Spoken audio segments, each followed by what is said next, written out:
గతంలో షర్మిల గురించి జగనన్న వదిలిన బాణం అని చెప్పేసి షర్మిల చెప్పుకున్నారు. అదేవిధంగా ఈ రోజున అదే షర్మిల జగనన్న మీద విమర్శలు చేస్తున్నారు. ఇది ఏ విధంగా చూస్తున్నారు? వీటికి మాకాడికి కూడా కేశినేని నాని గారు సోమదాస్ గారు చెప్తే సమాధానం చెప్తే బాగుంటుంది. ఎందుకంటే జగన్మోహన్ రెడ్డి గారి సొంత చెల్లెలు గారే అయ్యా మా అన్న ఇలాంటి వాడు నీచుడు నికృష్టుడు అని చెప్తుంటే మా నాన్నగారిని మా బాబాయ్ గారిని నికృష్టమైన పద్ధతుల్లో హింస పెట్టాడు, మా కుటుంబ పరువు రోడ్డు తీర్చాడు, రాష్ట్రాన్ని భవిష్యత్తు లేకుండా చేస్తున్నాడు, రాష్ట్ర ప్రజలను అంధకారం నేర్చుతున్నాడు, రాష్ట్రాన్ని 40 సంవత్సరాలు వెనక్కి నెప్పాడని చెప్తుంటే వీళ్ళొచ్చి వీళ్ళిద్దరూ కొత్తగా అంటారు కదా, మేము ఆ మాట అనకూడదేమో, కానీ వీళ్ళు ఆ స్థాయిలో దిగజారి మాట్లాడుకున్నాను అనేది వాళ్ళ విజ్ఞతగా వదిలిపెడుతున్నాం మేము. జగన్మోహన్ రెడ్డి గారి హయాంలో లా అండ్ సిస్టమ్ ఎలా రన్ అవుతుంది?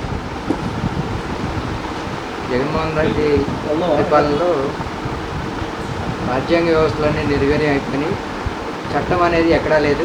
కేవలం నడుస్తుందల్లా వాళ్ళ రెడ్డి రాజ్యాంగం తప్ప, అంటే వాళ్ళ తాతగారి రాజ్యాంగం, వాళ్ళ ఆ రాజ్యాంగం తప్ప రాజ్యాంగం మీద గౌరవం కానీ ప్రజాస్వామ్య విలువల పట్ల కానీ అతనికి ఎటువంటి ఇది లేదు. గౌరవించాలనే అభిప్రాయం కూడా ఆయనకు లేదు. అదేవిధంగా జగన్మోహన్ రెడ్డి గారు అంబేద్కర్ విగ్రహ ఆవిష్కరణ సభలో మాట్లాడుతూ ఎస్సీలకు మేలు జరిగితే ఓరలేనితనం కూడా ఒక అంటరానితనమే అన్నారు. అది ఎందుకని అన్నారు?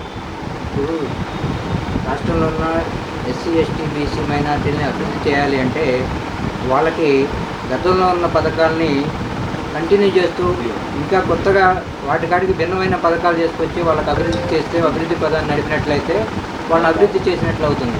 అంతేగాని పెద్ద విగ్రహం సెంటర్లో పెట్టి నేను అన్నీ చేశానని చెప్పడం అది కేవలం ఎస్సీ ఎస్టీ బీసీ మైనార్టీలని మోసగించడమే. జగన్మోహన్ రెడ్డి మాయ మాటలు అన్నీ కూడా ఈ ఎస్సీలు బీసీలు ఎప్పుడో తెలుసుకున్నారు. వారు జగన్మోహన్ రెడ్డిని వాళ్ళకి చేస్తున్న మోసాన్ని గుర్తించి ఇంటికి పంపించడానికి సిద్ధంగా ఉన్నారు. 99.99% సంక్షేమ పథకాలు బటన్ నొక్కి కొన్ని లక్షల కోట్లు నేను ఇచ్చాను అంటున్నారు. కాబట్టి మళ్ళీ నాకే నా అక్క చెల్లెమ్మలు, నా ఎస్సీలు, నా ఎస్టీలు, నా బీసీలు అవకాశం ఇస్తారని చెప్పేసి మాట్లాడుతున్నారు. ఎంతవరకు వాస్తవం? నిజంగా ఆ క్యాండిడేట్స్ జగన్మోహన్ రెడ్డిలో ఉన్నట్లయితే ఈ రోజున ఉన్న ఎమ్మెల్యేని వైనాట్ 75 175 అనే వ్యక్తి ప్రతి చోట కూడా తన అభ్యర్థులను మార్చుకుంటూ రకరకాల విన్యాసాలు చేస్తూ ఉన్నాడు. ఎక్కడా కూడా ప్రజలెవరూ కూడా ఆయనకి ఓటు వేయడానికి సిద్ధంగా లేరు. ఆయనే కాదు, ఆయన అభ్యర్థులు కూడా గెలిచే స్థితిలో లేరు. ఆయన మాటలు ఎవరు నమ్మే పరిస్థితుల్లో కూడా ఈ రాష్ట్రంలో ప్రజలు సిద్ధంగా లేరు నమ్మకానికి.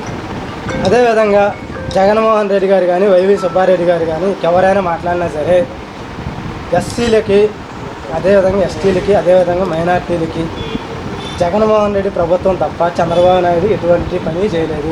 గతంలో ఏదైనా పని జరగాలంటే లంచం ఇవ్వాలి, నేడు ఆ పరిస్థితి లేదు అంటున్నారు. ఇందులో ఎంతవరకు? గత 5 సంవత్సరాల కాలంగా జగన్మోహన్ రెడ్డి పక్కన ఉన్న ఈ చోటా గ్యాంగ్ అంతా కూడా, జే గ్యాంగ్ అంతా కూడా రాష్ట్రాన్ని పక్కాగా దోచుకొని తిన్నది. ఎప్పుడూ కూడా చంద్రబాబు నాయుడు గారి హయాంలో సంక్షేమ పథకాలు చాలా ఫలవంతంగా విజయవంతంగా జరుగుతున్నవి. ఈ రాష్ట్రానికి సంక్షేమం అనేది ఇచ్చింది తెలుగుదేశం పార్టీ. ముందుగా ఎన్టీ రామారావు గారు, ఆ తర్వాత వచ్చిన చంద్రబాబు నాయుడు గారి హయాంలోనే పేదలకి, బడుగు వర్గాలకి, మైనార్టీలకి నిజమైన సంక్షేమ ఫలాలు అందింది కేవలం చంద్రబాబు నాయుడు గారి వల్ల. కానీ జగన్మోహన్ రెడ్డి వల్ల ఎటువంటి సంక్షేమ పథకాలు, ఎటువంటి లబ్ధి కూడా వారికి జరగలేదు. ఈ రాష్ట్రాన్ని మొత్తం కూడా దోచుకు తిన్నది జగన్మోహన్ రెడ్డి, ఆయన అనుచరులు తప్ప, ఈ నాయకులు తప్ప ఎక్కడా కూడా సంక్షేమ ఫలాలు వాళ్ళకి ఎక్కడ అందలేదు. అదేవిధంగా టీడీపీ మాజీ ఎమ్మెల్యే, అదేవిధంగా ప్రస్తుత వైసీపీ ఇన్ఛార్జ్ నల్లగట్ల సోమదాస్ గారు మాట్లాడుతూ చంద్రబాబు దెబ్బ అవమానం ఎదురైతే సీఎం జగన్ వద్ద ప్రేమ నాకు వచ్చింది అంటున్నారు. ఇందులో అంత వాస్తవం? 40 సంవత్సరాల రాజకీయ విద్యతో ఉన్న నిజంగా స్వామిదాస్ గారే అవన్నీ ఆలోచించుకోవాలి. ఎందుకంటే తెలుగుదేశం పార్టీ స్వామిదాస్ గారికి రాజకీయ ప్రవేశం తెలుగుదేశం పార్టీ ద్వారా చేశారు. వారు 2 పర్యాయాలు ఎమ్మెల్యేగా గెలుపొందారు. తెలుగుదేశం పార్టీ ఆయనకి 5 సార్లు మ్యాండేట్ ఇచ్చి ఆయనకి సీట్ ఇవ్వడం జరిగింది. ఆయన ఇక్కడ నిలబెట్టుకోలేదు. అంతేకాక ఈ రోజున జగన్మోహన్ రెడ్డి పక్కన ఉన్న ఆయన ఎమ్మెల్యేలు కానీ ఎంపీలు కానీ ఆయన ప్రవర్తన ఎలా ఉంటుంది ఏంటనేది వాళ్ళు చెప్తున్నా కానీ ఈయనపై వాళ్ళల్లో దూరి జగన్మోహన్ రెడ్డి గారు జగన్మోహన్ రెడ్డి ఇంద్రుడు చంద్రుడు అని చెప్పుకోవడం ఈయన తన స్థాయిని దిగజార్చుకుంటున్నాడు.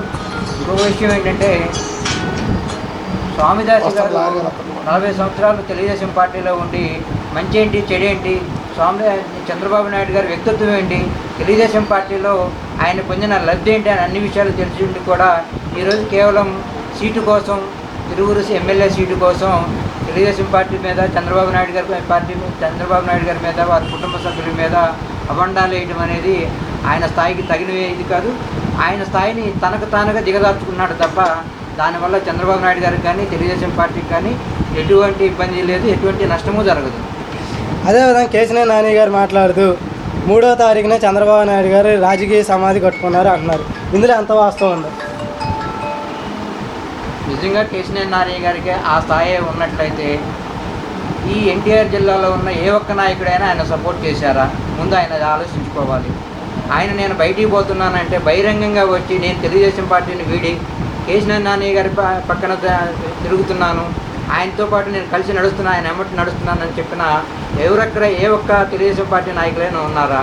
కేవలం ఏంటంటే తన మొండితనము, తన తలబిరుస్తనం వల్లే ఆయన నేనేదో సాధిస్తాను, నా వల్లే తెలుగుదేశం బ్రతికిందనే అపోహ అంటున్నాడు తప్ప కేశినేని నాని గారికి ఆ స్థాయి కాదు.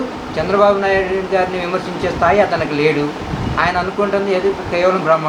కేవలం వాళ్ళని ఏంటంటే కొత్త పార్టీలో మోజుంది కాబట్టి అక్కడ ఉన్న జనాన్ని ఏదో ఉత్సవపరచడం కోసం ఏదో డబ్బా కొడుతున్నాడు తప్ప ఆయనకైతే అంత స్థాయి లేదు, ఆ స్థాయి అన్న వ్యక్తి కాదు.